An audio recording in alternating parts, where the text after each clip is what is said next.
Fáilte Jack, welcome back to the Lag and Stream podcast. I'm Martin O'Millior and I'm here today to introduce you to John Hannaway. John's going to tell us why he is an artistic accountant and why 1976 was the most pivotal year in his life. I'm Martin O'Millior. Welcome to the Lag and Stream podcast. This week we're talking to John Hannaway. And John is a great friend of Belfast Media Group, of Anderson Town News over many years. He was certainly, by my reckoning, the first West Belfast partner in Coopers and Lybrand. People listening won't even know what Coopers and Lybrand was or is, but went on to be a senior partner in PwC. But now he runs his own shop, Hannaway CA Chartered Accountants, and most importantly, he's visiting West Belfast again. He won't get a nosebleed because he's here visiting his mother every weekend at the very least. Absolutely. But we're great to have John speaking at the West Belfast Small Business Roundtable later this month on the 28th of January in Culterland. So, John, that's only part of your sparkling CV, but I want you to tell us a little bit about the University of the World. And an old writer, columnist at the Anderson Town News had many years ago called Barney Gowd. I used to say, I went to the University of the World. But John, you've been to the School of Hard Knocks now, so you're given 2 minutes to tell us about the year 1976. Yeah, so Martin, 1976 was the year that changed my life. So on the 14th of February, I got married, not because I was a romantic, but because Jo was then 7 months pregnant. The 23rd of April was a telling day. My father was brought into the Royal Victoria Hospital, into the City Hospital, and Jo, my wife, was brought into the Royal to give birth to Joanne, and I ran from the Royal Hospital to the City to see my dad to be told he'd been diagnosed with cancer. So that was a toughie. May, June, did my A-levels. Odd A-levels in a way, yes, for an accountant, maths, further maths, physics, but art as well. And went to university, first person in my family to go to Queen's University to study economics. I say study. I spent most of my time working in Fraser's trying to support my little family. And unfortunately, on the 18th of September, my father passed away. And meanwhile, I had moved into Joe's granny in Lavell Street, just off of Springfield, and learned how to use a mangle to mangle the Terry Towley nappies for Joanne. Wow. Now, when you're that age, John, you don't really think of these things as life lessons, but I take it was character forming to say the least.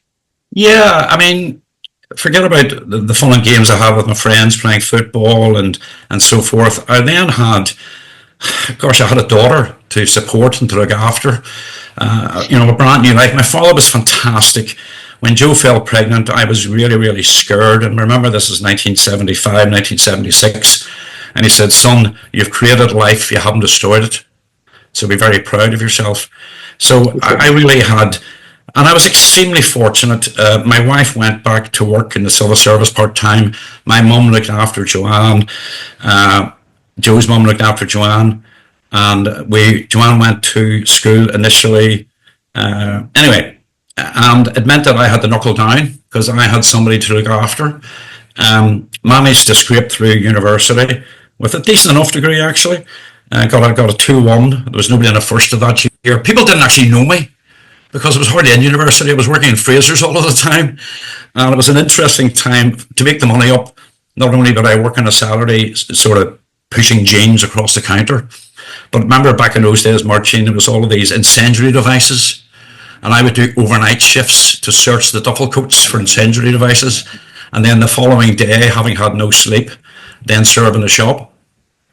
So it was definitely character forming. It was very fun going to Coopers as it was then in a black taxi with a suit and a briefcase.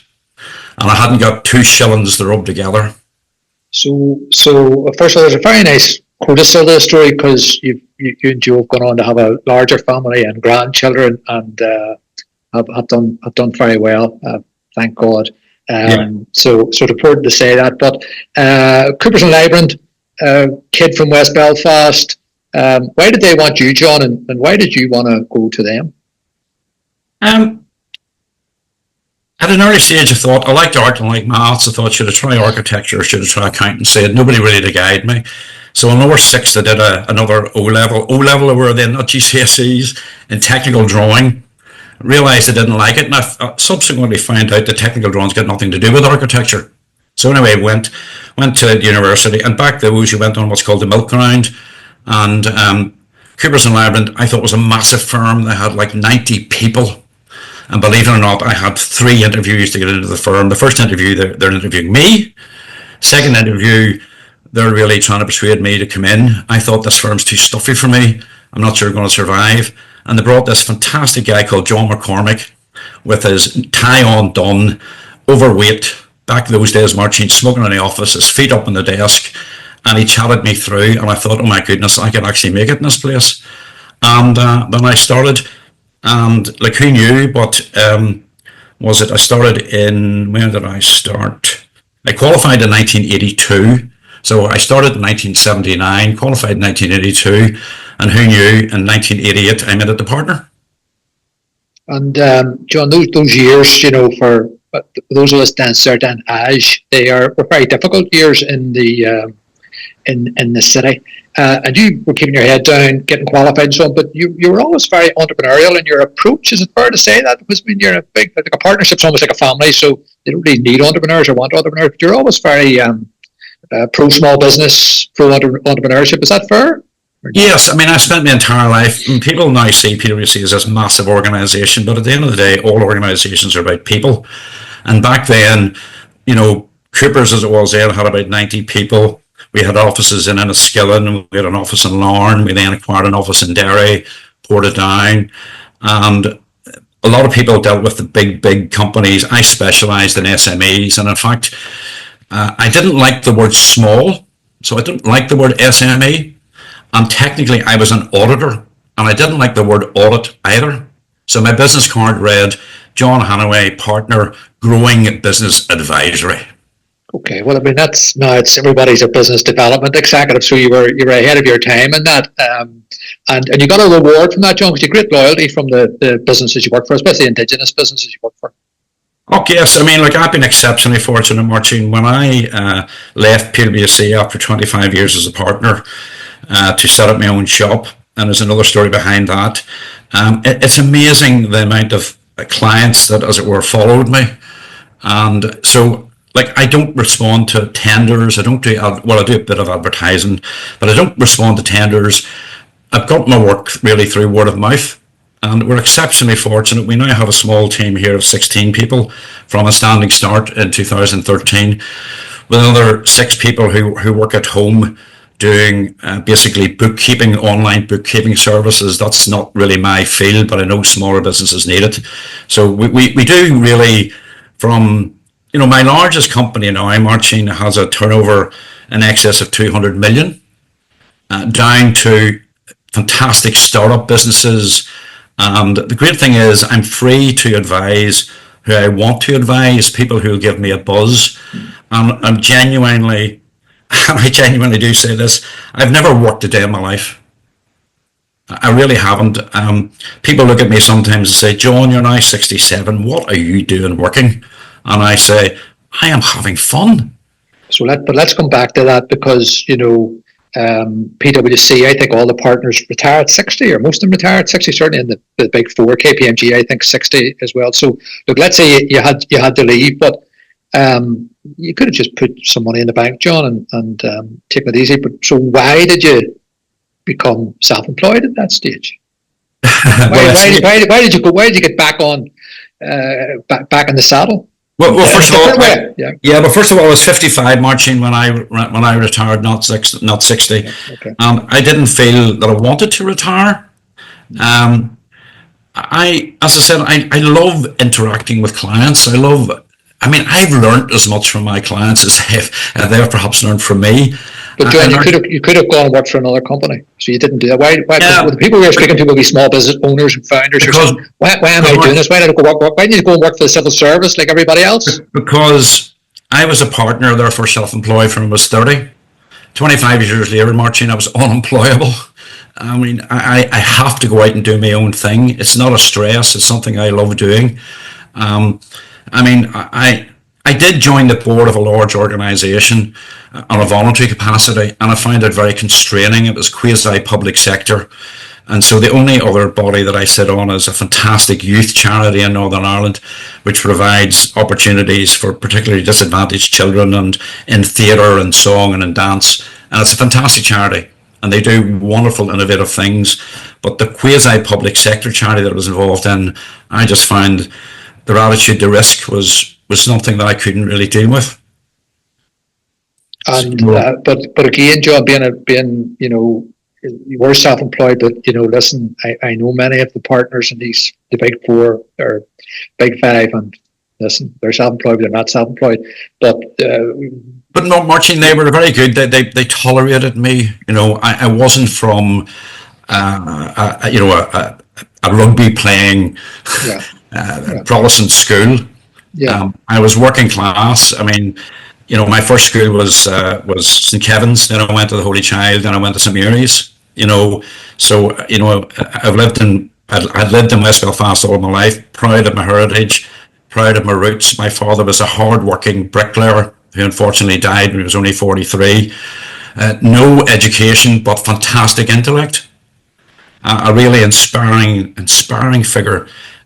So as I said, PwC were very good to me in a way because, like for example, I ran a course for LEDU called Finance for Non-Financial People, and as part of it, LEDU asked me would I give a talk on tax planning for the family business, and PwC had a tax team then of about 90 people, and I went to the tax guys and said, look, who would like to deliver this course? And they said, well, what about you, John? And so there's me, a so-called auditor, delivering tax planning courses for family businesses across Northern Ireland. And doing the finance program, so many of the questions revolved around tax. How do we? Because if you think about it, I mean, at the minute, tax for a limited company is 25% of their profits. That's a big number. Across the border, John, is 12.5. Well, it's ridiculous, Martin, because I said it's 25%, but in Northern Ireland, you're probably aware of this. If you earn more than 250,000, it's 25%. If you earn less than 50,000, it's 19%. What about the vast majority of businesses in Northern Ireland who earn about 200,000? 26.5% tax margin. And it's 12.5% in ours drive down the road and our cousins. So we need let me just come back because I don't want to get too far. Don't want to get too deep into matters taxation, John. I know you love that, but I want to ask you just a question, right? Because you have lovely handwriting, so we can see the artist bit in that. But as part of the decision to set up your own operation rather than go and work for another global company, whatever, is part of that perhaps this art gene coming out? Do you think, or have you noticed that anywhere in your? Yeah, no. Look, I have. I mean, the term creative accountant gets a bad press.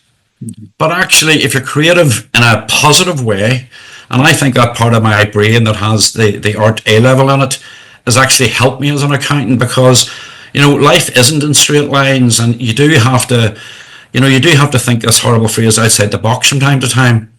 And pictures help me. For example, Martin, you probably know my eldest daughter, who's also an accountant. Actually, the proudest moment of my life, one of the proudest moments, was I became president of Chartered Accountants Ireland, a bit like rugby, it's an all-Irish body. My daughter is a chartered accountant. When you're 10 years qualified, you get a special certificate. My daughter, Joanne Hannaway, has a certificate signed by the president, John Hannaway. Is that nice? So that's a circle being completed, John, which is very important. But this determination to not only to set up your own business, but to grow your business, that's a narrative thing. Because some people might say, listen, I'm now retired, and you're right, you corrected me, you retired at a ridiculously young age, but that's another matter. But still, you could have said, well, look, listen, I'm going to do a one-man show. I'll pick my clients as one. But what encouraged you to try and grow the business, a considerable business? Of course, you have a new generation coming in after you who are going to be the owners of the business, which is fantastic. And we know we in London and some others are. But what do you think? What was the genesis of that? What was the motivation for that? Why not just have the motivation is the motivation is no business can afford to stand still. You can't. I mean, if you're a sole trader, you've got 24 hours in a day. If you employ one other person, you now have 48 hours and so forth. So, and the wonderful thing about it is, you talked about Ian Lundy, having the opportunity to recruit people who have got skills that I don't have, talents that I don't have, makes it more interesting, and you can learn from other people. The most successful businesses that I've seen are those with growth ambitions. And, businesses are fantastic in that as humans, we have a natural life cycle, unfortunately. And I'm coming towards the end of mine. But in businesses, we can have corporate regeneration. We can keep regenerating the business with fresh ideas, fresh people. So as I said, I've seen businesses that have stood still. They don't stand still, Martin. They go back. They go backwards. In business, you must always do your best to push forward. It's not always possible, but do your best to push forward. So, and I just wanted to touch on one subject, because we're going to have a discussion with 14 small business owners in West Belfast on 20th of January, but you're convinced that planning, excuse me, John, you're convinced that planning is the building block, and yet when I meet small businesses, John, the number who have management accounts up to date, the number who have projections, the number who have a business plan, because they're all believing Mike Tyson's statement, no business plan survives a punch in the face. And sometimes they use that as an excuse not to plan. But you believe without a plan, you're lost. Fail to plan to fail. Yeah, you see, look, to be honest, Martin, most businesses do have a plan. It's in the owner's head. Right? And to be honest, that's fine. It doesn't have to be written down. But you do have to have a plan. Can I increase turnover by 5% next year, next quarter, next month? That old horrible saying about plans should be smart. So, specific, measurable, achievable, relevant, time-based. They don't have to be on paper. The worst business plans that I've seen is when businesses are trying to borrow money from a bank, and the bank say, can we have projections? And people do projections for the bank. No. Yeah. You should do projections for yourself. Well, that's why planning's got a dirty name, John, because then when people want to plan and they want to plan for 2 pages, people say, no, it has to be smart. So listen, we need you to do Venn diagrams and everything. So, but is it achievable, John? Because I know people are going to go to the chat with you on the 20th of January, and they're going to go away. Hopefully they're not going to go away and say, listen, that's beyond me. That's beyond me. But you have this idea, John, instead of leaping, stretching. Yes, I mean, what I said was people talk about a stretched budget, and all I'm saying is, if you think about that, if you're standing on your tippy toes trying to stretch to something, that's achievable. If you have to jump, that's not achievable. I mean, you talked about art.